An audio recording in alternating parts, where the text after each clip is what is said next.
Hello friends, MS coder में आपका स्वागत है। आज की इस वीडियो में जानेंगे हम एरे के बारे में कि जावास्क्रिप्ट में एरे क्या होता है और उसको हम कब यूज़ करते हैं और यूज़ करने का तरीका क्या होता है।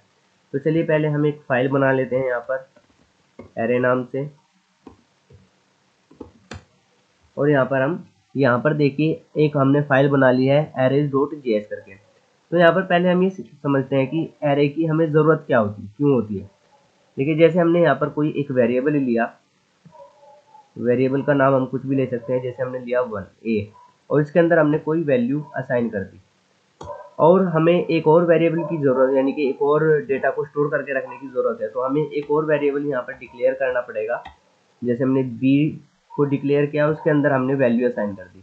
इसी तरह हमें एक और वेरिएबल की ज़रूरत है यहाँ पर, और इसके अंदर हमने क्या किया, 3 को असाइन करके रख दिया।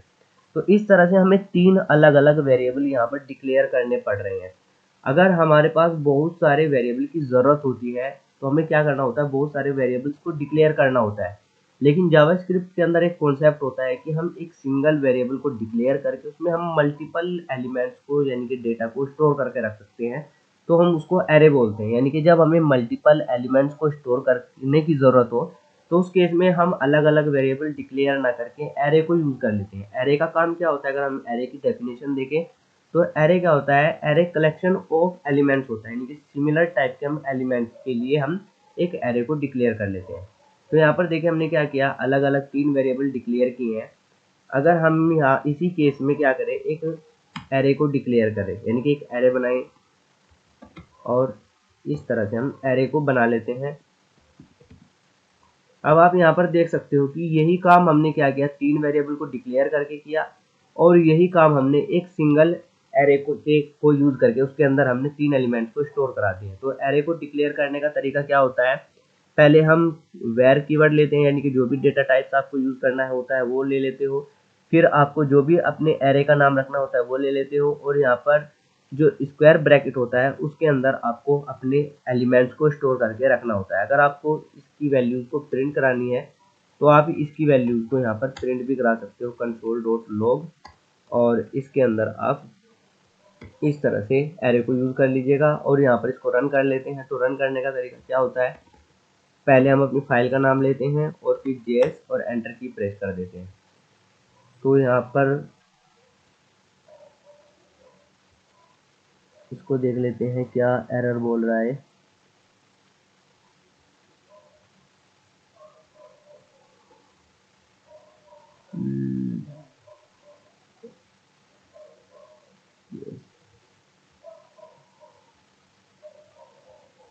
तो यहाँ पर देखिए हमने क्या किया है, डायरेक्ट हमने फाइल का नाम यहाँ पर यूज कर लिया है, नोड हमने यहाँ पर नहीं लिया है। तो पहले हमें क्या करना होता है, नोड लेना होता है और फिर आपकी फाइल का जो भी नाम होता है यहाँ पर उसको यहाँ पर आपको यूज करना होता है। तो अब आप यहाँ पर देख सकते हो कि एरे के अंदर जो भी एलिमेंट्स हमने लिए थे वो यहाँ पर आउटपुट में, यानी कि टर्मिनल पर आपको दिखाई दे जाएगा। तो ये पहला तरीका था एरे को बनाने का। यहाँ पर एरे को बनाने का एक और तरीका होता है, इसको हम यहाँ पर कमेंट कर देते हैं। तो दूसरा तरीका क्या होता है एरे को डिक्लेयर करने का, जैसे हम ले लेते हैं यहाँ पर वेर और यहाँ पर लिया एरे, और इस तरह से हमने क्या किया, इसके अंदर कोई भी एलिमेंट स्टोर करके नहीं रखा है, यानी कि स्टार्टिंग में हमने एम्प्टी एरे बनाया है और इसके बाद हम यहाँ पर क्या कर सकते हैं, एलिमेंट्स को स्टोर करके रख सकते हैं। तो कैसे स्टोर करेंगे, एरे इस तरह से स्क्वायर ब्रैकेट के अंदर हम इंडेक्सिंग देंगे और यहाँ पर हम कोई भी वैल्यू को डाल देंगे। तो यहाँ पर क्या होगा, देखिए जो एरे के अंदर एलिमेंट्स स्टोर होते हैं वो इंडेक्सेस पे स्टोर होते हैं, यानी कि जो एरे का 0 इंडेक्स होगा वहाँ पर हम क्या वैल्यू को स्टोर करके रखेंगे, 1 को स्टोर करके रखेंगे। इसी तरह से अगर हमें दूसरा एलिमेंट स्टोर करके रखना है तो हमें क्या करना होगा, एरे का जो स्क्वायर ब्रैकेट होता है उसके अंदर 1 लेंगे और फिर इसके अंदर हम एलिमेंट को स्टोर कर देंगे। इसी तरह से अगर एक और एलिमेंट को स्टोर करना हुआ तो इस तरह से हम जितने भी एलिमेंट्स की हमें ज़रूरत होती है उतने हम एलिमेंट्स इस तरह से यहाँ पर स्टोर करके रख सकते हैं। तो चलिए इस प्रोग्राम को हम रन करके देख लेते हैं। तो यहाँ पर आप देख सकते हो कि जो एलिमेंट्स है, यानी कि एरे के अंदर जो भी एलिमेंट्स आपने लिया हुआ है वो यहाँ पर शो करा रहा है। तो यहाँ पर आपको दिखाई दे जाएगा 1 2 और फिर एम्प्टी आइटम फिर 3। ये एम्प्टी आइटम क्यों आ रहा है, क्योंकि हमने क्या किया, 0 पे तो 1 स्टोर करा दिया, 1 पे 2 स्टोर करा दिया, लेकिन 2 पे हमने कोई भी एलिमेंट स्टोर नहीं कराया, तो इसलिए जो 2 इंडेक्सेज है उसको यहाँ पर ये एम्प्टी शो करा रहा है। तो इस तरह से हम यहाँ पर अलग अलग मतलब इंडेक्सेज पे एलिमेंट्स को स्टोर करा के रख सकते हैं, या फिर इस तरह से हम डायरेक्ट एलिमेंट्स को भी स्टोर करा के रख सकते हैं। ये दूसरा तरीका होता है एरे को डिक्लेयर करने का। एक और तरीका होता है जिसमें हम एरे क्लास होती है जावा स्क्रिप्ट के अंदर, उसको भी हम यूज करके एरे को डिक्लेयर कर सकते हैं। तो उसके लिए हम क्या यूज करते हैं, पहले वेर कीवर्ड, फिर एरे का नाम, और फिर न्यू कीवर्ड, और फिर एरे का, और इसका जो राउंड ब्रैकेट होता है इसके अंदर आप एलिमेंट्स को स्टोर करा के रख सकते हो। और अगर हम इसको रन करते हैं अपने प्रोग्राम को, तो देखिए आउटपुट हमारा बिल्कुल सेम आएगा। तो इस तरह से हम अलग अलग तरीके से एरे को डिक्लेयर कर सकते हैं, उनके अंदर वैल्यूज को इनिशियलाइज भी कर सकते हैं। तो यहाँ पर देखिए एरे के अंदर बहुत सारे मेथड होते हैं पहले से ही बने हुए, अगर हमें उनकी ज़रूरत होती है तो हम इजीली यूज़ कर सकते हैं। जैसे कि एरे के अंदर एक मेथड होता है लेंथ, जो हमें बताता है कि एरे के अंदर कितने एलिमेंट हैं।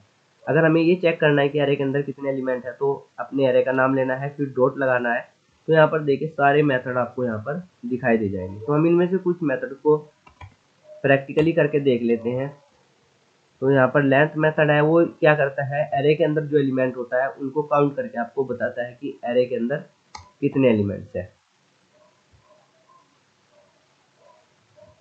तो यहाँ पर देख लेते हैं कि क्या एरर दे रहा है।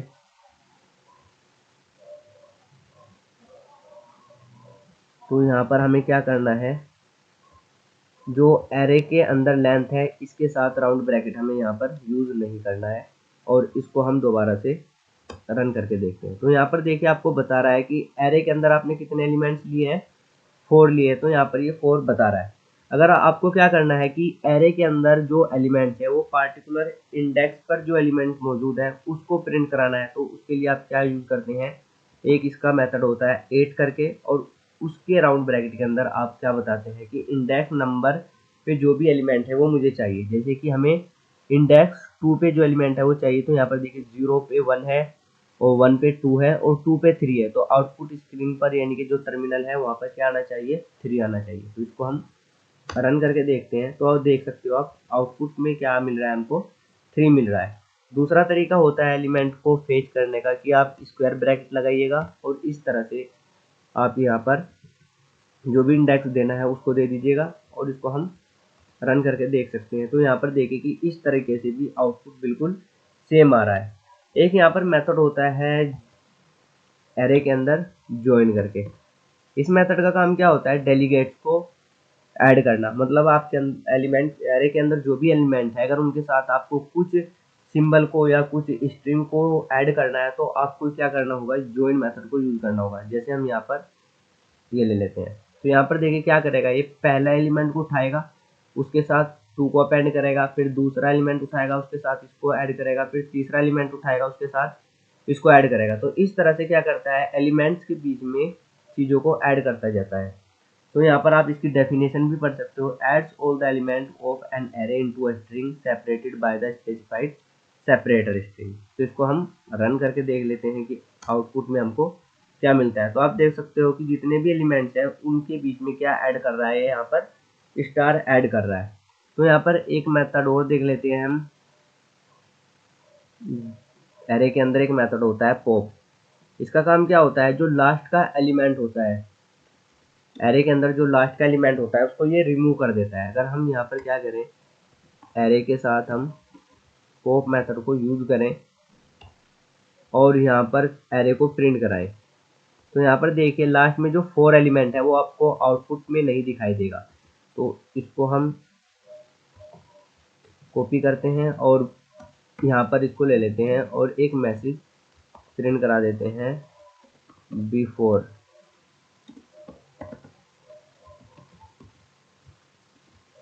और यहाँ पर मैसेज ले लेते हैं हम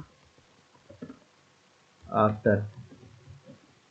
तो यहाँ पर देखिए पहले ये वाली लाइन जैसे एग्जीक्यूट होगी तो आपको सारे एलिमेंट दिखाई देंगे, लेकिन जब ये वाली लाइन एग्जीक्यूट होगी पॉप, जहाँ पर हमने पॉप मेथड को कॉल किया है, और उसके बाद ये वाली लाइन चलेगी, तो इसमें से लास्ट का एलिमेंट आपको नहीं मिलेगा।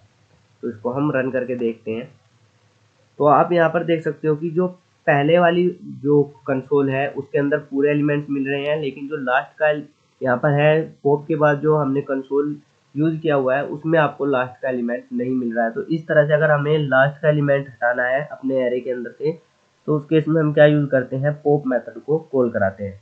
इसी तरह से एक पुश मेथड भी होता है। पुश मेथड का काम क्या होता है कि अगर हमें कोई एलिमेंट्स ऐड करना है तो क्या करेगा, जितने भी एलिमेंट्स है आपके एरे के अंदर उसके एंड में वो एलिमेंट को स्टोर कर देगा।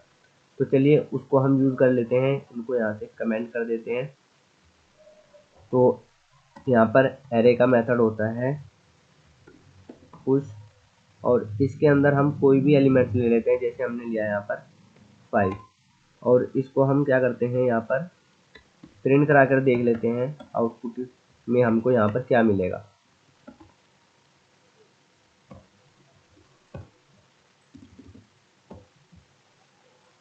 तो इसको जैसे ही हम रन करेंगे तो आप देख सकते हो कि जो 5 है वो 4 के बाद यहाँ पर आकर स्टोर हुआ है और आउटपुट में आपको मिल भी रहा है। तो इस तरह से एरे के अंदर बहुत सारे मेथड होते हैं, आप उन मेथड की प्रैक्टिस कर सकते हो। आज की इस वीडियो में सिर्फ इतना ही रखते हैं। अगर ये वीडियो आपको हेल्पफुल लगे तो इस वीडियो को लाइक करके इस चैनल को जरूर सब्सक्राइब कर लीजिएगा। Thanks for watching.